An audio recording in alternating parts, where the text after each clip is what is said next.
Assalamualaikum warahmatullahi wabarakatuh. Perkenalkan, nama saya Erik Nur Hidayat dengan NIM L1A12301. Di sini saya akan membahas tugas kemaritiman yang berjudul Potensi dan Mitigasi Bencana Laut. Nah, di sini saya akan menjelaskan secara inti potensi bencana laut.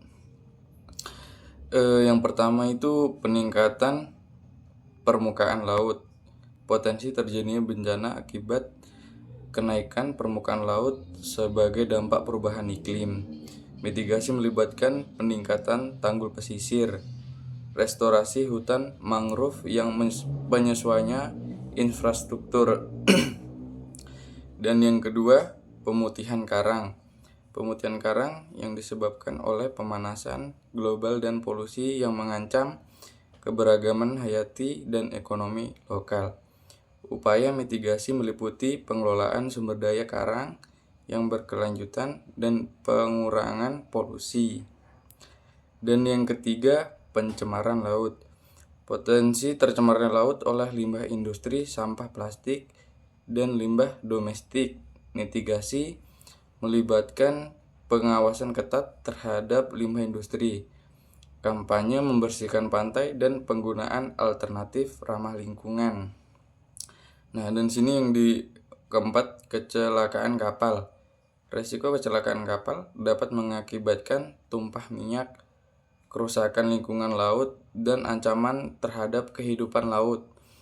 Mitigasi termasuk penggunaan teknologi navigasi canggih, pelatihan awak kapal, dan peraturan ketat dalam pengelolaan limbah kapal.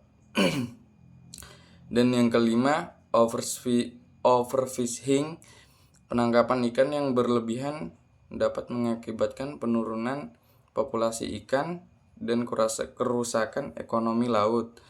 Mitigasi melibatkan penerapan kuota penangkapan yang berlanjut, pembentukan kawasan konversi laut, dan promosi praktik penangkapan yang ramah lingkungan.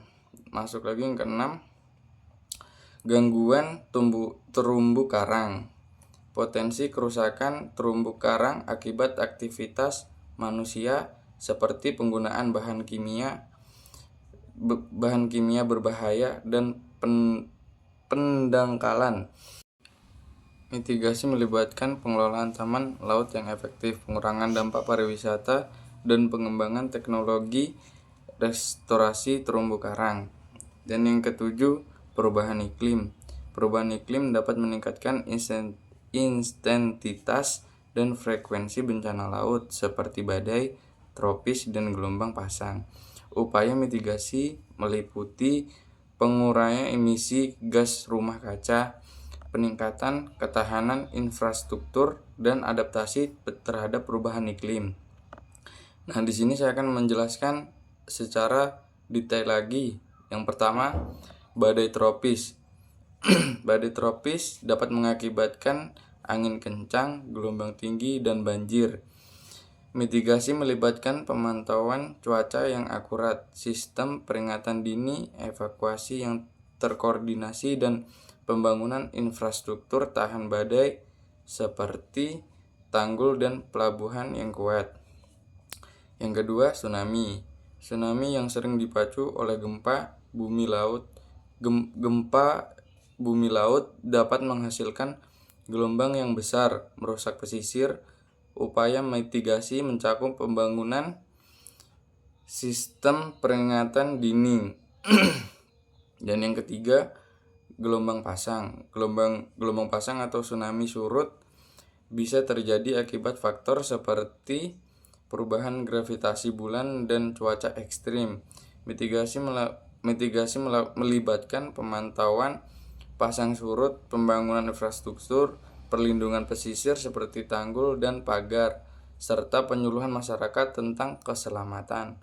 Dan yang keempat, pencemaran laut. Pencemaran laut oleh limbah plastik, minyak, dan bahan kimia dapat merusak lingkungan laut dan kesehatan manusia. Ya, di sini melalui kombinasi upaya mitigasi yang komprehensif dan koordinasi antara pemerintah, masyarakat sipil, dan sektor swasta, kita dapat mengurangi risiko dan dampak bencana laut serta melindungi kehidupan laut dan manusia. Mungkin hanya itu saja yang bisa saya sampaikan. Bila ada salah dan kata, mohon dimaafkan. Billahi taufiq wal hidayah. Wassalamualaikum warahmatullahi wabarakatuh.